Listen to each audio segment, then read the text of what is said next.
Cuba is a part of my heritage.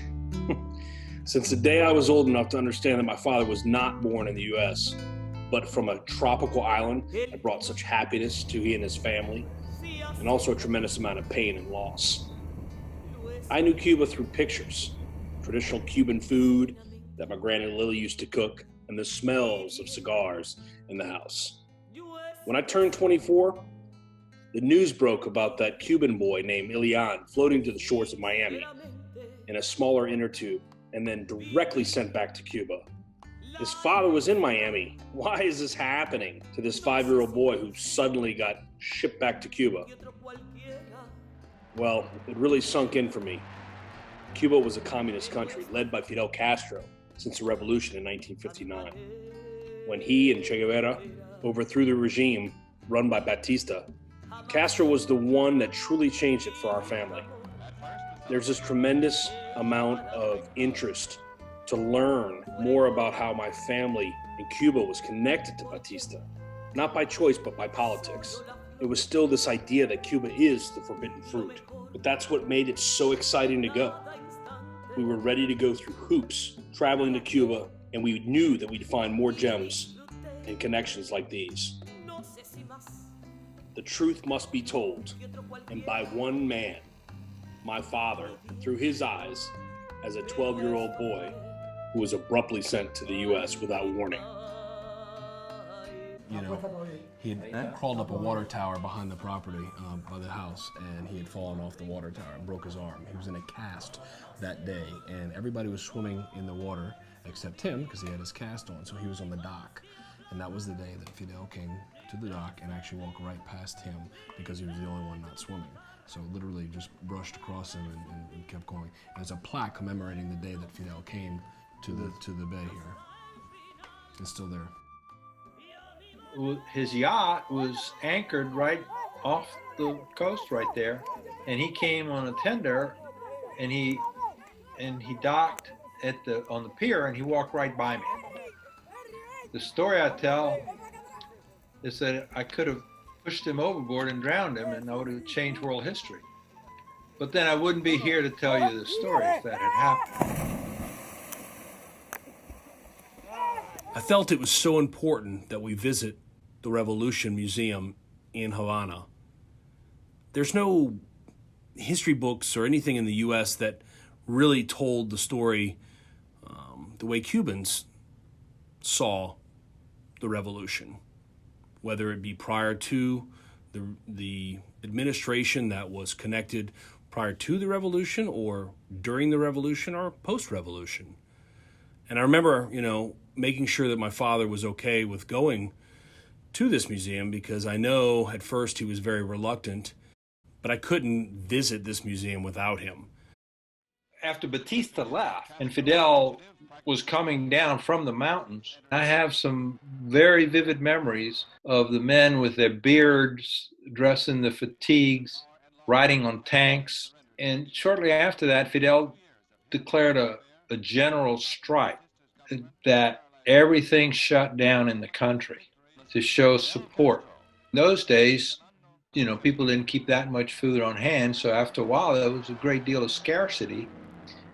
And fortunately for us, we had the cannery, La Reina del Caribe, that made the tuna, so we had an abundance of tuna. And my mother was a great cook and very resourceful, and we had tuna croquettes, we had tuna salad, we had tuna this, we had tuna that. So at this point in my life, I can pretty much do without creamed tuna.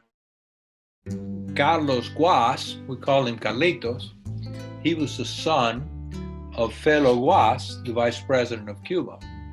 He was a representative, he was an attorney also. And then when the time came for the Bay of Pigs, he signed up to go fight. He was actually killed during the invasion. His body was never recovered. My dad spent a lot of time looking to see if he could find his body. He interviewed a lot of the prisoners. The vast majority of the people at the Bay of Pigs were taken prisoner. There were very few casualties. The one person heard him scream during the night, and that's the last we know of him. Very tragic story. It's got plywood, so it's definitely our first course. Lunch, 3 o'clock in the afternoon. We're at 26 Julio, the anniversary of the revolution. So the first dish that they served us was a soup that commemorates and celebrates the revolution. There's yuca, camote, yuca, frijoles, vegetable soup. It's delicious.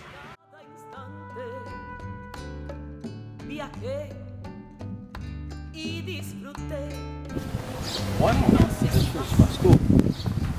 El Instituto de Educación Integral. My class through school year 58, 59, I pulled out that, and then 7 years before that. Whatever. What they've done is they've turned it into a multiple, house dwelling. I mean, number of different people live there. I guess, since the population has really grown in Havana, they need places for people, so that's what this place is. All right, so you see this door, this opening underneath that? Okay, so that was where the cafeteria was in this building. Okay. And for the dining room. And that room upstairs is where we practice music. Front upstairs? Yeah. So we're up there, kind of bored, And if you see the opening down below, that's where the cafeteria was. So one day we were up there. I used to play the clarinet. So I stuck my head out the window and I spit. And out came the teacher, and it landed right on her head. I got punished. I was supposed to stay after school. I was so embarrassed, that I just got on the school bus at the end of the day and went home. And then, of course, I got in more trouble. And then you might ask me, did I do it on purpose? Well, I'm not going to say one way or the other at this time. That's that story. So I had made up my mind on this trip that I was going to find my family's medical clinic. On the one side, they had the orthopedic guys, and on the other side, they had the pediatricians. So we were told that there was a man living in the back of the building that had worked with the doctors back in the 50s. And I recognized him. He was Avi's assistant. Avi was Dr. Albert Inclán. And the two of them, they took care of me when I broke my arm. They set my arm and put it in a cast.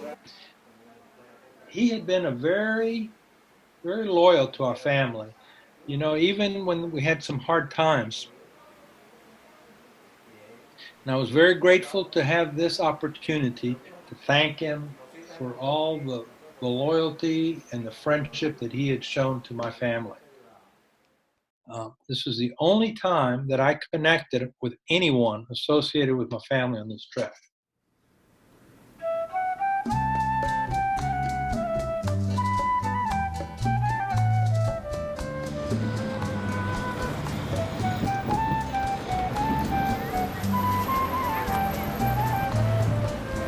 Cuban people are so gracious and generous and open and passionate.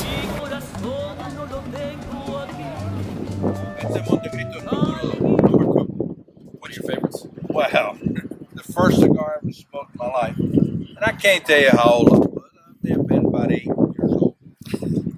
And my father came in. 8 years old. Well, 8 or 9, okay, maybe 7. I don't know. And so we go. He'd come in from a banquet or luncheon or something. And he laid down to go take a siesta, and he had his cigar sitting right there in the ashtray. So I went over there and I started puffing on it. My mother said, "Oh, you want to smoke a cigar? I'll fix you." Busted. Well, and that was her way of course, she was going to teach me a lesson. Well, she gave me one. And the first one I started chewing on it. And so I got it all messed up. She gave me another one. Smoked that and everything. And, well, I did turn green and got sick. And, but then, not to be defeated, right? I said, give me one one of those cigarettes of yours?" So then I smoked one of her cigarettes. You know, my arrogance has been permeating through me since I was a little young upstart. Right. So, but that was my first cigar. And then later on, my dad woke up. He was mad. He was real mad because we smoked this good cigar.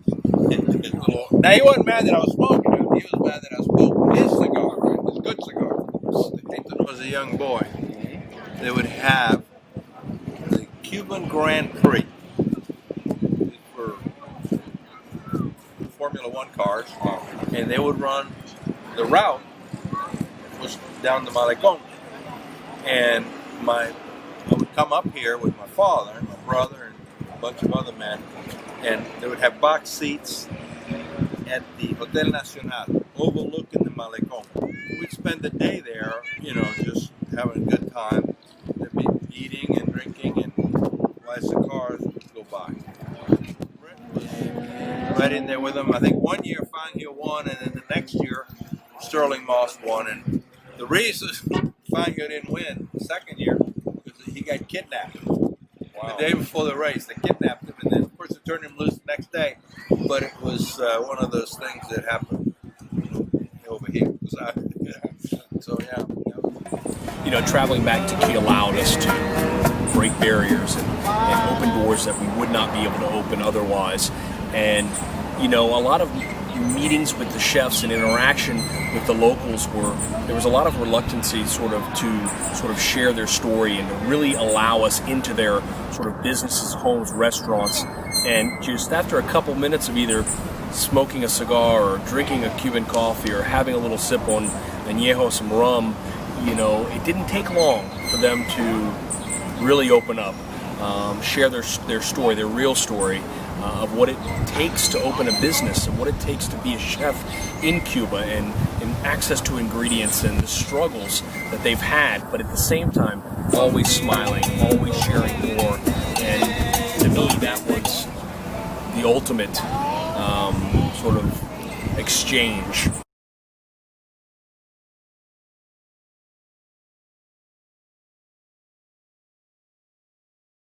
Departure day, we're leaving.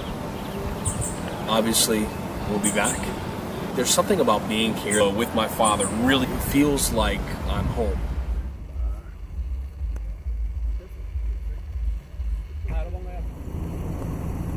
This trip is over, but there's so much more to explore. Travel with us back to the next Forbidden Feast.